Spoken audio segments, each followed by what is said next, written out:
क्या आप जानते हैं इंसान की सबसे बड़ी कमजोरी क्या होती है?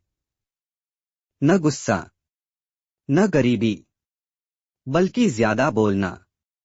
एक व्यापारी की सिर्फ एक गलती ने उसका पूरा व्यापार बर्बाद कर दिया। लेकिन जब उसे चाणक्य की मौन की शक्ति समझ आई, तो उसकी किस्मत ही बदल गई। आखिर मौन में ऐसी कौन सी शक्ति है जो इंसान को सफल बना देती है? यह कहानी आपका सोचने का तरीका बदल देगी। प्राचीन भारत के समय की बात है। मगध साम्राज्य के एक समृद्ध नगर में एक व्यापारी रहता था जिसका नाम धर्मदास था। धर्मदास कपड़े और अनाज का व्यापार करता था। वह मेहनती, ईमानदार और दयालु व्यक्ति था। उसके पास धन की भी कमी नहीं थी और समाज में उसका सम्मान भी था।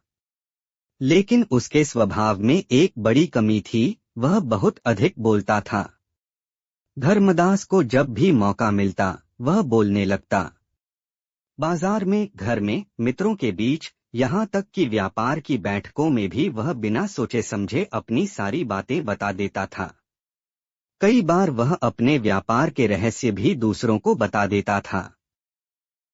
जैसे कि वह माल कहाँ से खरीदता है, कितनी कीमत में खरीदता है, कहाँ बेचता है और कैसे मुनाफा कमाता है। शुरुआत में लोगों को उसकी यह आदत अच्छी लगती थी, क्योंकि वह खुलकर बातें करता था। लेकिन धीरे धीरे कुछ चालाक लोगों ने उसकी इस आदत का फायदा उठाना शुरू कर दिया। एक दिन बाजार में उसका मित्र गोपाल उससे बोला, धर्मदास, तुम्हें एक बात बताऊं। धर्मदास हंसते हुए बोला, क्यों नहीं मित्र, कहो क्या बात है। गोपाल ने गंभीर होकर कहा, तुम बहुत ज्यादा बोलते हो। कई बार तुम अपने व्यापार के रहस्य भी सबको बता देते हो। यह तुम्हारे लिए नुकसानदायक हो सकता है। धर्मदास ने हंसते हुए कहा, अरे मित्र, बोलने में क्या बुराई है। इंसान को खुलकर जीना चाहिए और खुलकर बोलना चाहिए। गोपाल ने सिर हिलाया और बोला, कभी कभी ज्यादा बोलना ही सबसे बड़ी कमजोरी बन जाता है। लेकिन धर्मदास ने उसकी बात को गंभीरता से नहीं लिया। कुछ समय बाद नगर में एक नया व्यापारी आया। उसका नाम सुरेश्वर था। वह बहुत चतुर और चालाक व्यक्ति था। उसने देखा कि धर्मदास का व्यापार अच्छा चलता है और उसके पास बहुत ग्राहक हैं। सुरेश्वर ने सोचा, अगर मुझे धर्मदास के व्यापार का तरीका पता चल जाए तो मैं भी जल्दी अमीर बन सकता हूं।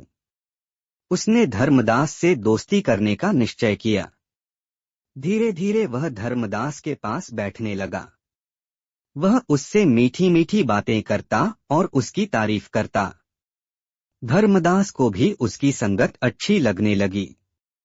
एक दिन सुरेश्वर ने पूछा, मित्र धर्मदास, तुम इतना अच्छा व्यापार कैसे करते हो?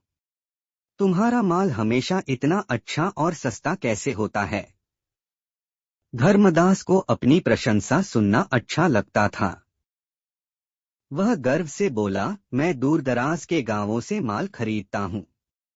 वहां कीमत कम होती है और फिर मैं यहां अच्छे मुनाफे में बेचता हूं। सुरेश्वर ने ध्यान से उसकी सारी बातें सुनी। धीरे धीरे उसने धर्मदास से और भी कई रहस्य जान लिए, जैसे कि कौन सा व्यापारी उसे माल देता है, किस रास्ते से माल आता है और किस ग्राहक को कितना माल बेचा जाता है। कुछ ही महीनों में सुरेश्वर ने वही व्यापार शुरू कर दिया। क्योंकि अब उसे धर्मदास के सारे तरीके पता थे, इसलिए वह उससे भी कम कीमत में माल बेचने लगा। धीरे धीरे धर्मदास के ग्राहक कम होने लगे। उसका मुनाफा घटने लगा और उसका व्यापार गिरने लगा। धर्मदास बहुत परेशान हो गया। एक दिन वह उदास होकर नगर के बाहर जंगल की ओर चला गया। वह सोच रहा था, मैंने तो कभी किसी का बुरा नहीं किया, फिर मेरे साथ ऐसा क्यों हो रहा है। उसी समय वहां से महान विद्वान और नीतिज्ञ आचार्य चाणक्य गुजर रहे थे। चाणक्य ने धर्मदास के चेहरे पर चिंता देखी। उन्होंने उसके पास जाकर पूछा, वत्स, तुम इतने दुखी क्यों हो? धर्मदास ने विनम्रता से प्रणाम किया और अपनी पूरी कहानी सुना दी। चाणक्य कुछ क्षण तक शांत रहे, फिर बोले, क्या तुम अपने व्यापार की बातें दूसरों को बताते थे? धर्मदास ने शर्म से सिर झुका लिया और बोला, हाँ आचार्य, मैं अक्सर अपने मित्रों से सब कुछ बता देता था। चाणक्य मुस्कुराए और बोले, यही तुम्हारी सबसे बड़ी गलती है। धर्मदास ने आश्चर्य से पूछा, कैसे आचार्य? चाणक्य ने कहा, जो व्यक्ति अपने मन की हर बात सबको बता देता है, वह स्वयं अपने रहस्यों को दूसरों के सामने खोल देता है। संसार में हर व्यक्ति तुम्हारा हितैषी नहीं होता। फिर उन्होंने आगे कहा, याद रखो, मौन में बहुत बड़ी शक्ति होती है। धर्मदास ने पूछा, आचार्य, मौन में कैसी शक्ति?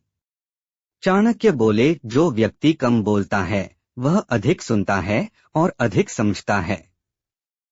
उसकी बातें भी लोगों के लिए मूल्यवान होती हैं। लेकिन जो व्यक्ति हर समय बोलता रहता है, उसकी बातों का महत्व धीरे धीरे समाप्त हो जाता है। फिर चाणक्य ने उसे एक उदाहरण दिया। उन्होंने कहा, जंगल का शेर हर समय दहाड़ता नहीं, वह अधिकतर समय शांत रहता है। लेकिन जब वह दहाड़ता है तो पूरा जंगल कांप उठता है। यही मौन की शक्ति है। धर्मदास को अपनी गलती समझ आने लगी। उसने विनम्रता से पूछा, आचार्य, अब मुझे क्या करना चाहिए? चाणक्य बोले, आज से 3 नियम अपनाओ। पहला, अपने व्यापार के रहस्य किसी को मत बताओ। दूसरा, बोलने से पहले सोचो कि तुम्हारे शब्दों का परिणाम क्या होगा। तीसरा, जहां तुम्हारे शब्द नुकसान पहुंचा सकते हो, वहां मौन ही सबसे बड़ा हथियार है। धर्मदास ने प्रण लिया कि वह इन नियमों का पालन करेगा। अगले दिन से उसने अपनी आदत बदलनी शुरू कर दी। अब वह बाजार में बहुत कम बोलता था। लोग उससे सवाल करते तो वह केवल आवश्यक बात ही कहता। धीरे धीरे लोगों को महसूस होने लगा कि धर्मदास पहले जैसा नहीं रहा। उधर सुरेश्वर फिर से उसके पास आया और बोला, मित्र, इस बार तुम कहाँ से माल मंगाने वाले हो? धर्मदास मुस्कुराया और बोला, व्यापार में हर बात बताना उचित नहीं होता। सुरेश्वर को आश्चर्य हुआ।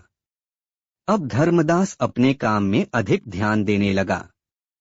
उसने नए व्यापारिक रास्ते खोजे और नए ग्राहकों से संबंध बनाए।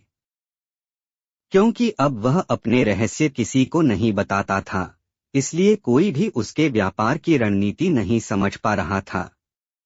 कुछ ही महीनों में उसका व्यापार फिर से बढ़ने लगा। उसके ग्राहक वापस आने लगे और उसका मुनाफा भी बढ़ गया। एक दिन सुरेश्वर ने उससे पूछा, धर्मदास, पहले तुम बहुत बोलते थे, लेकिन अब तुम बहुत कम बोलते हो। तुम्हारे इस बदलाव का कारण क्या है? धर्मदास मुस्कुराया और बोला, यह बदलाव मुझे एक महान गुरु की सीख से मिला है। सुरेश्वर ने पूछा, कौन सी सीख? धर्मदास ने शांत स्वर में कहा, मौन की शक्ति। फिर उसने कहा, जो व्यक्ति हर समय बोलता है वह अपनी शक्ति खो देता है, लेकिन जो व्यक्ति सही समय पर मौन रहता है वही सच्चा बुद्धिमान होता है। कुछ समय बाद धर्मदास का व्यापार पहले से भी अधिक सफल हो गया। एक दिन वह फिर से आचार्य चाणक्य से मिलने गया। उसने उनके चरणों में प्रणाम किया और कहा, आचार्य, आपकी सीख ने मेरा जीवन बदल दिया। चाणक्य ने प्रसन्न होकर कहा, वत्स, जिसने मौन की शक्ति को समझ लिया, उसने जीवन की एक बड़ी विद्या सीख ली। और उस दिन के बाद धर्मदास केवल व्यापार में ही नहीं, बल्कि जीवन के हर क्षेत्र में सफल होने लगा। कहानी से शिक्षा, चाणक्य के अनुसार बुद्धिमान व्यक्ति वही है जो सोच समझकर बोलता है। कई बार जीवन में मौन रहना ही सबसे बड़ी बुद्धिमानी और सबसे बड़ी शक्ति होती है। ऐसी और भी मोटिवेशनल स्टोरी के लिए चैनल को सब्सक्राइब एंड वीडियो को लाइक करें।